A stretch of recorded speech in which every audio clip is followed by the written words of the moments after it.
Welcome back to Unknown and Talented. My name is Jelan Abrams, and today I have Dexter Blanco.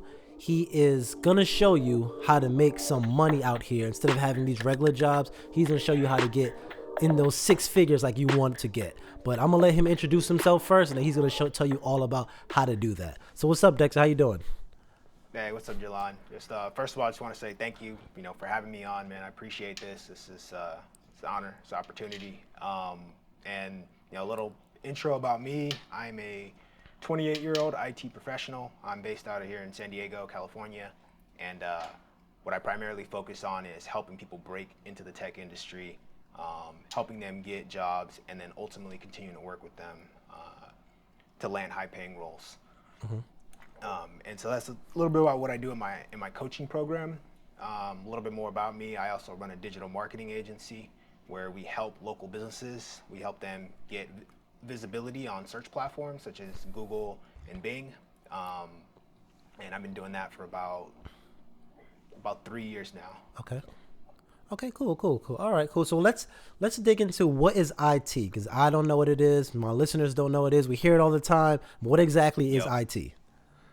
Yeah, IT is information technology, and um, what information technology really encompasses is the administration, the management, and the setup of technology infrastructures for companies.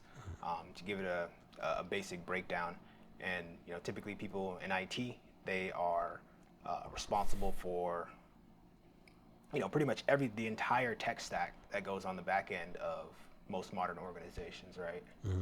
Okay. Okay, that's cool. So a lot of times when I'm having problems with any technical stuff, all they do is tell me plug it out, plug it back in. Is that all you do all day or what?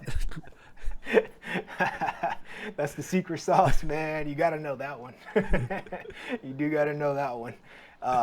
That's a big part of it, man. Like, of course, but obviously there's a lot more. There's a lot more to it, and I the big thing about IT and the big thing about tech, I think that there's always that front end that you interface with, right? There's always that immediate person that you kind of call and then you talk to. Typically, this is somebody that is in a help desk position or a service desk type of position. And but a lot of times there's a lot more going on the back end that people don't actually see, right? You have people like systems administrators, you have like project managers. There's so much more stuff going on the back end that actually makes everything work. But I do recommend though, just something kind of to throw out there is like for you guys that are looking to break into the industry kind of quick, you kind of want to get in fast. Help desk roles are amazing. Service desk roles are amazing. Just because these roles, they give you an opportunity to talk to so many different people, touch so many different pieces of technology that like you you would be in a great spot as if you had the opportunity to start in one of these roles. So Okay, throw that out there. so how did you get into this? Because we did start off by saying you're helping people get six figures. So how did you end up starting from where you started and end up being able to get in a role where you get in six figures? Right, right. So my career started back in 2016 officially, and before that, just a little backstory. Like before that, I was pretty much like a man. I was a table games dealer at a casino, and I was making pretty decent money. It was pretty cool. It was a good job, but I knew that it wasn't like the end all be all for me. It was like I showed up for work, and I'm like, this is cool. Like I make pretty decent money, but it was just like, we all get into those ruts where we get into a job, and then you're there for years and years, and you do it, and you just kind of get burnt out, and you're like, this really isn't for me. So that's where I was kind of at in like 2015, 2016. And then I kind of realized like I was going through like some relationship issues, and I kind of realized to myself like I had to hunker down. I was really good at a low point in my life where I had my daughter coming into this world. I was separating away from my girlfriend at the time, and for me it was like it was key to just focus on like, I gotta find that thing that is like my passion. It's that thing that I'm gonna be doing for the rest of my life. So I started digging deep on the internet looking for just solutions like what can I do? What can I do? What am I interested in? What could I pursue? And then I ended up figuring out that Like I even figured out how I could turn my interest, like a small interest in computers and technology, into like a real job, like a career. And I was like, oh shit, like people actually get paid to do this. And I say it like that is because really at the time I didn't know that, IT was a thing. I didn't know tech was a thing. I didn't know, people actually did stuff like that. But immediately when I figured out kind of how much they made and what they did, your boy was all in. I was locked in, and I committed to myself. I said I'm gonna get a systems administrator job. But what I focused on at the time was really getting a lot of baseline skills, and how I did that was kind of building out my own home lab in my house. So I already had an interest in computers. I was already like doing things like building computers, building gaming PCs. I know for all you gaming guys out there, people that like to game, I was the same type of person. And then so what I did is I took a lot of that knowledge and information. I started building out like my own home labs and building out like simulated environments, things that corporations are actually doing. And the only way I was able to this was like how I was able to actually get hands-on experience very early on. And then that really helped me, kind of start getting experience. But what really shifted for me was kind of getting into my first tech job. I worked at a MSP. Okay, and hold on one second. Before you go Yeah. there, I just want you to break down having your home office. So you tell me you had like 10 Yeah. computers going at the same time. Like, so talk more about what was going on at that period. Yeah. So essentially, I have like a server rack. I don't know if you ever seen like in a large corporation or any business, they might have like a server rack in the back, Got it. and it has racks of servers lined up. Yeah. I went the official route right off the bat. Most people don't do this when they build out a home lab. Most people have something like 10 computers, or they'll have like one computer.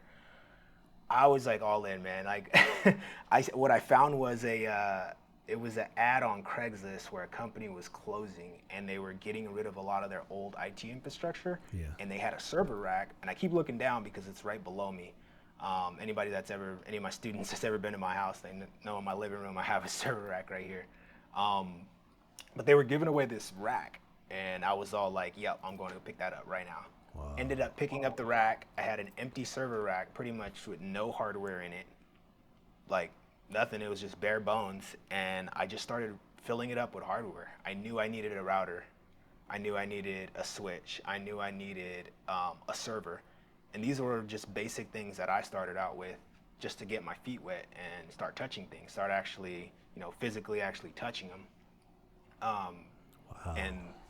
And that's where I went down the rabbit hole, because at that point, when you got that in your house, and when you have like what you can really think about as like a small business's IT infrastructure, because some small businesses don't even have that extensive of an IT infrastructure. But if you can build something out like that in your own home and set it up, I'll say this right off rip, you are probably ahead of a good, chunk of people that are coming into the industry, because most people coming into service desk roles, help desk roles, these entry-level IT roles, never have touched anything like that in their own house. Or if they have, it's basic router setup, right? Basic, something you would get from your normal ISP Cox. So that's kind of how I got into it. Okay. So kind of how I got into the home labbing. gotcha. So I know you said you started off by.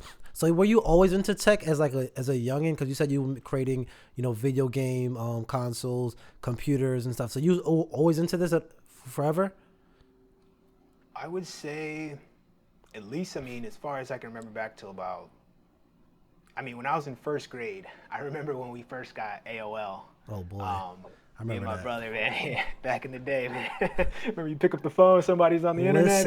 Listen. I remember trying to download music back in the day. It takes 30 minutes for one song, and I was so excited, and then you play the song is the wrong song. I'm like, come on, man. Yup. Back LimeWire days. Oh my God, it's crazy. Back in the day, so my mom got a Dell computer, and I remember when she got this computer, she brought it home, and we were all excited. Like, it was like when the internet was first coming out, and dude, I'm not gonna lie, I spent hours on that thing. Like, so I guess you can say from a very young age, I was already kind of doing a little bit of tech related things. I spent a lot of time on my computer, but I never like took it serious. I never really took it as like, oh, I'm doing anything like productive. I didn't consider it as like a career. It was just like, oh, I just like playing on the computer, right? Got it. But it wasn't until like I was about like 10 or 11 that I actually started getting into like building my own computers, assembling them, you know, actually building out gaming computers for other people. And then it just kind of progressed from there. And then it wasn't until about the age of, you know, 20, 21, 22 that I actually knew that all that time I was actually like, in a way, kind of leading myself up to that, and then discovering that like, oh wow, like you're actually developing a skill that you didn't even know you had. Mm-hmm. So like that's really how it all started. Okay, I like that. All right, so then you use that skill to go into what you're doing now. So would you say that somebody that wants to move into tech needs to be that into it? Because you said you have a lot. Like me, I made a computer before in my life. I can't do it again, but I'm just saying at least I have a little bit. I don't know how many people are into that so much to be able to do a tech job. So what do you think somebody needs to have to be able to get into tech? Yeah, I think the most important thing that you need is you really just need hands-on experience, and you need an environment where you can play with.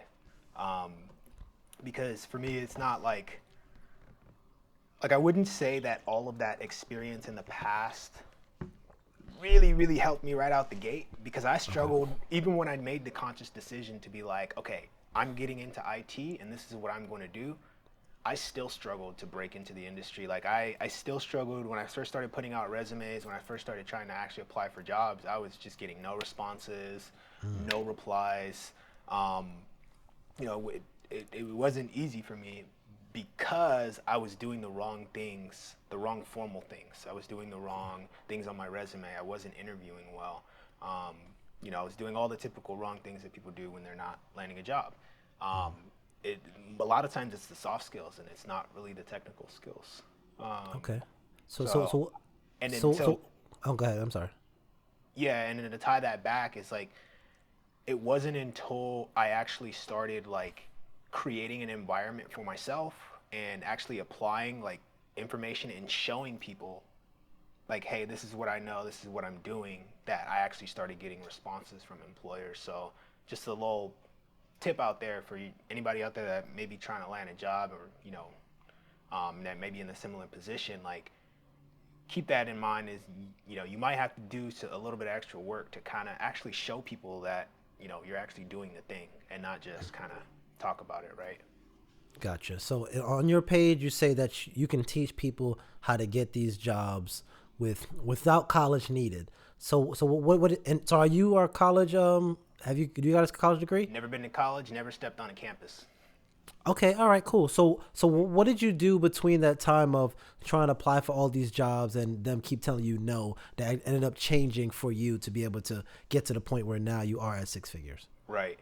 I think the main thing that transitioned for me actually starting to get responses from employers was creating that home lab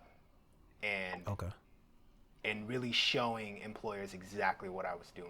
Like showing them like, yo, look, this is what I have. This is an environment that I built out, and actually in displaying that. That's when things started shifting for me, and they were like, oh, okay, like, what are you doing? And that's when I really started getting responses back, and then ultimately I ended up landing my first job at that MSP. And for you guys that might not know what an MSP is, it's a managed service provider. Typically it's a smaller company that manages other businesses' IT infrastructure. So if, let's say, a business doesn't have the resources internally, money, people, or whatever it is to take care of their IT infrastructure, they'll hire another company, an MSP. Got it. And just a little bar there, it's really valuable. Like working at an MSP could really put you in a position to launch your career fast, because you get to touch so many different pieces of technology, right? You're not just working in one environment. You're not just focused on the same thing every day. You might be working with a company one day, and then the next day you're working with a complete different company. So it just gives you an opportunity to just see so many different technology stacks and get a lot of experience fast, as opposed to going straight to work for a very large organization like a corporation, where you might be on the help desk just answering phone calls for break fix issues, right? So just some perspective right there for people that might be coming in the industry and what type of jobs you should be looking for. Just kind of keep that in mind. Okay, so how can you help me? So let's say I'm a listener right now. I'm in a job. I hate my job, and I'm trying to get six figures. So and I Yeah, come to you. How are you gonna be able to help me get from the job I'm at now to get to six figures? yeah, yeah. First of all, I would start out with, um, we have a series of programs that that can get you started. But one thing that you can do right off the back is um, one thing you could do right off the back is uh, you can check out my free masterclass. It's everywhere. Sorry, somebody's at my door, man. You can check out my free masterclass. It's pretty much everywhere on my social media. If you go to sixfiguretechpros.com/free, we'll give you free access to the masterclass. Um, if you're currently in your job right now, my opinion is like anybody that has the mindset and you're like, all right, I want to switch right now. The first thing that you should probably do though is really evaluate like why you want to switch and why you like really sit down and think about it, right? The money's nice, money's great, um, but like as they say, money ain't everything. Money ain't everything.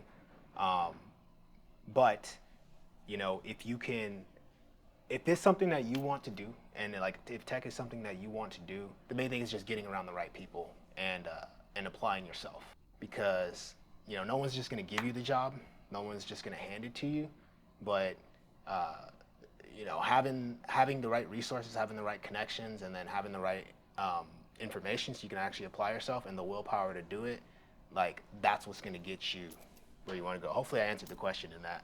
I know it's kind of long. No, because I pretty much want to know. Let's say, like somebody comes to you right now and they say, "I just need help," because they're listening to this podcast. What information could you help them with right off the bat? Like, what's the first thing to do? Should Right. it be the Yeah. resume? Should it be I'm working on interviewing? Should it be find something? Learn some kind of tech. Like what is one thing that someone can take away from listening to this to know what they can do to be able to move into the direction of being into tech? They don't have any the systems like you have, but they want to be able to have six figures. And you said tech is an option to do it without a college degree. Right. Right. Um, right off the back, for me, I'm a big proponent of like where they're at in their process. Um, I like to look at people's resumes right off the back, because I do like if somebody's coming right now, I like to look at their resume right off the back, because sometimes people are further along in their journey than they actually think that they are. Like they're like right there, and they might just need a couple tweaks in their process and their resume. So the first thing I would look at and the first thing I would do is immediately, even if you have no experience, take your resume and start tailoring it in a way to position yourself to be an IT professional, because you're going to keep tweaking that resume anyways.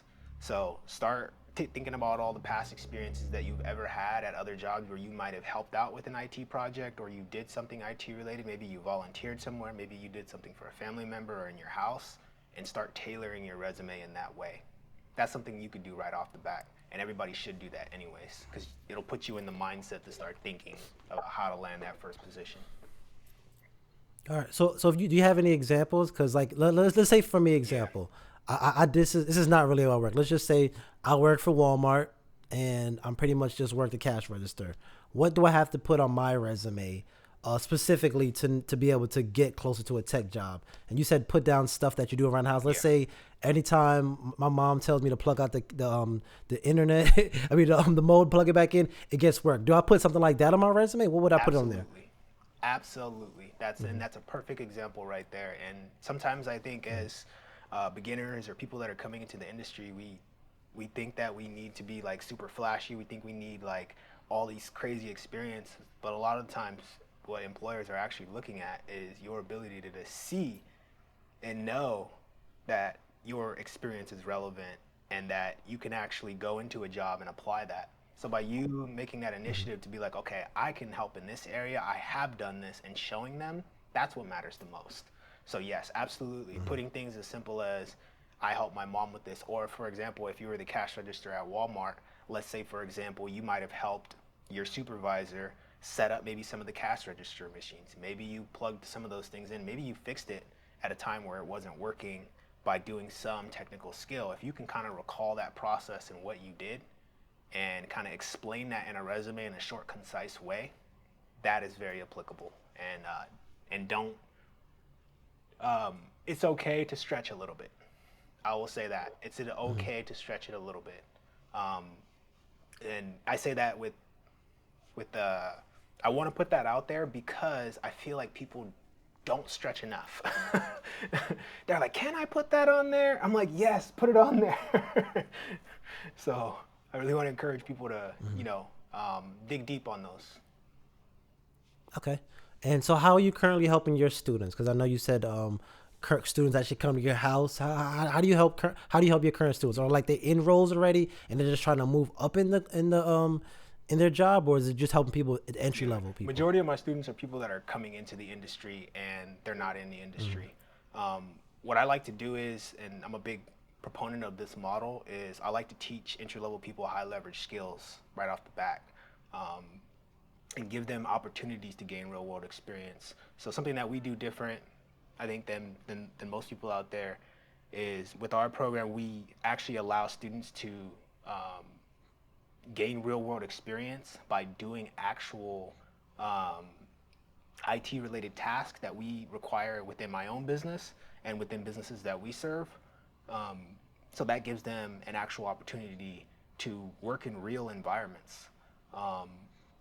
So that's currently mostly what we're doing with our students. And then we also have weekly masterminds where we'll come in, we'll all meet in a Zoom session, and everyone will kind of just watch me take on some bigger task, and we'll kind of work on it together. We'll talk about it a little bit, and we're able to dive deep and kind of mastermind and go back and forth on topics. So that's another area where we're helping people out. And then we also have a Facebook group where we allow people to kind of just come in there and collaborate, talk about different issues that they might be facing within their own companies, seeing how the group could help. So all of these are different resources that we have out there. Okay. And so how did you get into that part? So we talked about your intro, getting into the job, getting your 6 figures. But what made you say, I want to start a business where I'm actually teaching people how to do what I did? Yeah. So around 2021 is when I started my first business, my digital marketing agency, Your Essential Techs. And like I said, the original goal with this business was for it to be an MSP, a managed service provider. But very early on in my career, or my career as an entrepreneur, like I started discovering different things about business and flows and just really understanding business at a very, very deep level, understanding marketing, sales, and everything. And for me, it was like, at that point I started pivoting and started thinking like, what if I could help out other businesses instead of just focusing on their IT infrastructure? What if I can make it a little bit more holistic, where I'm more focused on the customer acquisition side, building out systems that do customer acquisition for businesses. And as I kind of started going deep down that rabbit hole, my business started veering into being a marketing agency. And as I kept kind of just learning and working with the different coaches and mentors, I started really understanding like the true transformative power of mentorship and coaching and allowing people to come into your life and affect you at a higher level beyond just like traditional education. And that's when it really just opened up my eyes. I was all like, well, like I gotta go back. I gotta go help a bunch of people. Like I have the tools, I have the resources, like I have the knowledge, I have the wit. Like why not create something that's bigger than me? And this is something that I'm learning from some of my highest level coaches is like success happens through people, right? You're not like, you gotta go help a bunch of people. It's one thing to have some money. It's one thing to like live a life where you're like, all right, Like this is cool. I got it for myself, but if you really want to see success and if you really want to like touch a bunch of people, like you got to go back and you got to help people. So that's really what put me on that course. Is like, all right, like we got everything. Let's go do this. Okay. So how did you get your first client? So you just, well, what was that mindset like? Because we have a lot of people Yep. that are entrepreneurs now. They might be doing something that's really cool, but how did you get people to be following you and actually pay you Yep. to learn? Yep. First thing I did was just start messaging friends, and I recommend everybody do this. If you're an entrepreneur out there, your first list should be everybody that you know in your contacts. That's where you should start out at. And that's how I got my first client as well. I just started messaging people in my Facebook, started messaging people through text messages. And actually, my brother became my first client, and he was able to land a Nice. job as a tech salesperson at a company called Microtrend. And so he was one of my Nice. first. He was my first client. Okay, gotcha. All right, and I know you did send me pretty much a detailed about who you are before this interview. One thing that stuck out is that you said your negotiation Oh wasn't yes. great. So now, actually being an entrepreneur and asking people for money, how do you work Yeah. that out? Yeah. And I think early on, yeah, definitely early on in my career, I just wasn't conscious of like my value as a person. And I think that's one of the biggest things that a lot of entrepreneurs struggle with and they face right up front. I've seen that in my marketing agency, working with other businesses, like seeing people's confidence level. Um, I think early on, I just used to always think like, you know, I'm sorry, can you give me the question one more time, bro? Yeah, yeah, yeah. No, no. So you sent me a script of Yeah, basically who you are. One of the things that sticked out with me was yeah, your yeah, negotiation. Your negotiation yeah, wasn't good. So I'm saying now that you are an entrepreneur and you're going towards people asking them for money, you might have to get a little bit of like, yep, okay, it's cost $100. Like how did you go from not being able to negotiate or asking for yeah. what you want now going to somebody and saying, hey, this thing costs Right. $100. And that it all came down to my confidence and knowing my understanding my value because early on making $12 an hour coming into the industry, you just think to yourself, I knew to myself, I was like, I just want to get in. I was like, I didn't care how much I made. I was like, I just need to get my foot in the door because I know once I'm in, like I'm gonna kill it. Like so for me it was like coming into the industry, making that much and then realizing like, oh, seeing what other people actually made and be like, oh, I do the same work as them. I actually do it better and I do it faster. And then like you then realize to yourself like, oh, okay, I'm worth this. And then you keep working and then you realize, okay, well, I'm at this level, I'm worth this. And I think it was just kind of that continuous feedback loop that I was getting of doing more work and then realizing like, okay, this is what this is worth. This is how I can navigate in this industry.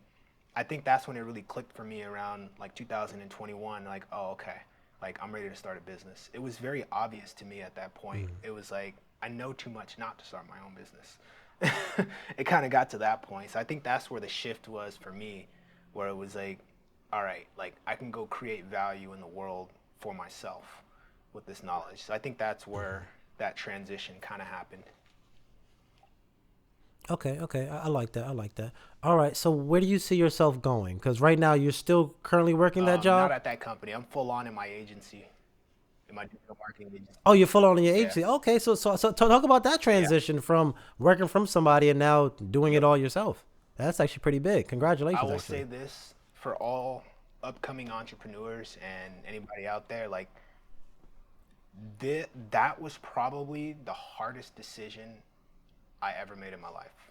That was probably one of the hardest decisions I've ever made in my life was leaving my corporate job and deciding to go full in on myself and my company and my agency. Most people, they kind of dabble with it, but the advice and the information that I was getting from some of my coaches and mentors is that like if you really believe in something and you know that it's the thing that you should be doing, like take the take the risk and go all in and bet on yourself because then it's going to actually put pressure on you to perform. And I know some people out there are like, oh, that's risky. Like, I don't want, that's why I say it's one of the hardest decisions I've ever made. It was literally one of the hardest decisions I've ever made, leaving my job back in April and going full time in my agency. But I had very clear goals. And so for you guys out there, don't just go nilly-willy. Just don't go quitting on yourself. Don't go quitting on a job that pays good. But what I'm saying is, like, create a plan for yourself, define that date, and then go all in. Okay. So how did you create that plan? Let's say somebody out there is listening, they are an entrepreneur and they want to make that plan for that exit. How did you make that plan to say, yeah, I'm about to leave this job in April? I told myself once I'm making enough reoccurring monthly revenue in my business that I can provide for myself, my daughter, and still maintain the lifestyle that I have, that's at the point where I'm quitting. Because my goals were beyond just, my goals were beyond just kind of getting to a point where I could, kind of leave that company. My goals were really centered around like spending more time with my daughter. I have an 8-year-old daughter. So for me, it was very rooted in like, how do I get to a point where I'm making enough in my business that I can actually spend 50-50 time with my daughter. And once I kind of got to that point and I seen that threshold, I acted on it quick. I was all like, yeah, I gotta go all in on my business now at this point. And that was also kind of the transition period time where I was realizing, like, as well, like, dang, I can go help a bunch of people. Like, I got more time on my hands. This is the opportunity right here. This is like how I'm gonna do it. Like, now's the time. So for me, like that was probably one of the hardest decisions I made in my life, to be honest. No, but you did it though. You still pushing. That was April. Was it October now? That's amazing. So during that time, did you go through any regrets in that time period? I think one of the hardest, not really a regret, but more so, I think fears. I had fears that like people maybe at my last job would look at me in a certain way, like, oh, look what he's doing. Is he qualified to do that? Can he go out? Those were kind of the fears that I had. And I think this is important to talk about because I feel like these same fears hold a lot of people back in pursuing the thing that they really want to do and the thing that could ultimately like change their life forever. A lot of times it's fear of what people are going to think about you if you go do it. So for me, it was like, I think that, sorry. So for me, I think that right there is like, it's so key. It's so key to understand who you are and what you want to do in life, because otherwise you're just going to have the world is going to be making decisions for you. Every little thing that's happening around you, you're just going to react to that, right? So hopefully I'm answering the question right. I think I No. That definitely makes sense because you really can't think about, what other people are thinking about you because you have a goal. You have, like you said, you have an 8-year-old daughter. You're thinking about stuff for her. You're not thinking about these random people at your job because, they're going to still be working. They not have time for stuff, but you have your goal, which is your daughter. And once you be able to get that, that's amazing, man. I'll definitely congratulate you on being able to make that move and also sustain it. Like, forget what anyone else says. Of course. For me, that wasn't an easy like mindset shift.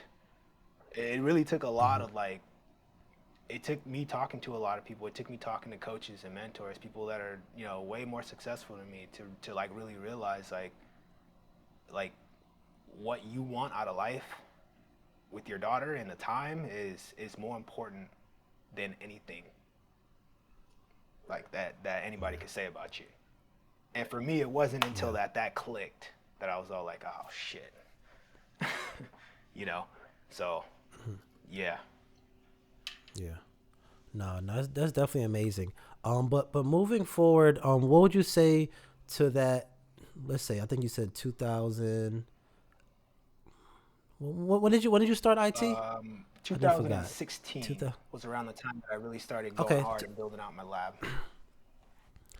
Okay. So what would you say right now, through all your experiences, what would you say to 2016 Dexter about the journey he's about to take? What would I say to 2016 Dexter at this point now? Yep. So yeah, what would you tell? Let's say this is the day before you started your business. I mean, you started going into IT. What would you tell 2016 Dexter about the journey he's about to go on? Yeah, yeah. I would tell him to make decisions faster. I would tell him to believe in himself more. And those two primary things. And those two primary things only. Got it. Probably is because really a lot of times we're sitting on things that we know we should be doing. Like we know we know what to do. It's just we're sitting on it. And so like making decisions quicker and actually believing in yourself, I believe those are the two things I would tell myself. Perfect. I love it. All right. And then now what would you tell someone that's actually starting this journey? They want to get into tech. They want to be getting six figures. What would you tell that person that's thinking about starting it? I would tell that person is take the leap. That's what I'm gonna tell them. Because if you're thinking about it, you're gonna keep thinking about it, and the opportunity is there. If you take the leap and you fail, what's the worst that happens? You just go back to what you were doing before, right? But if you never take the leap and even try, you'll never even know, and then you're just gonna sit there thinking about it. So, I love it. That was amazing. All right. So now what I want you to do is basically shout everything out, sell to people on everything that you got to offer. Yeah. So if you guys want a quick way a quick way to just kind of look over something that'll help you get started on your journey, I actually have a small guide that we created, and pretty much if you text, or I will if you DM me the word experience in Instagram, I will send you over a free PDF, and it'll help you. It's a free guide. It's super simple. It's a quick read, and it'll give you some step-by-step action items you can take to start gaining real-world experience. So that's a good place that people can start.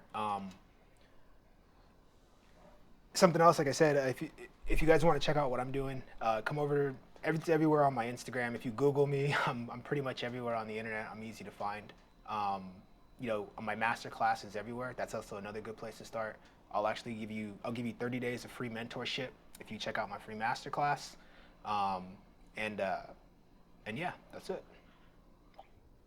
Okay, and then where can they find you? Because I'm going to put it everywhere, but just since it's an audio podcast, I want you to actually say your Instagram handle. You guys can catch me at dblanco_12 on Instagram, and that's pretty much my handle on everything, dblanco_12.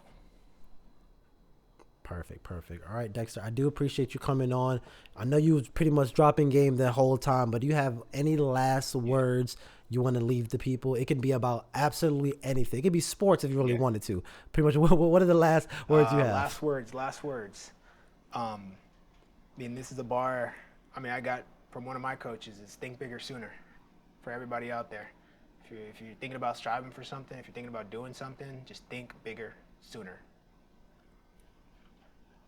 Perfect. All right, thanks a lot, Dexter. Appreciate you coming on. Appreciate this. Of course. My name is Jelan Abrams. Dexter, gosh, I gotta get your last name right. Blanco. Say it for me. Blanco, gotcha. I'm gonna say it again. Jelan Abrams, Dexter Blanco, unknown and talented. We'll see you next week.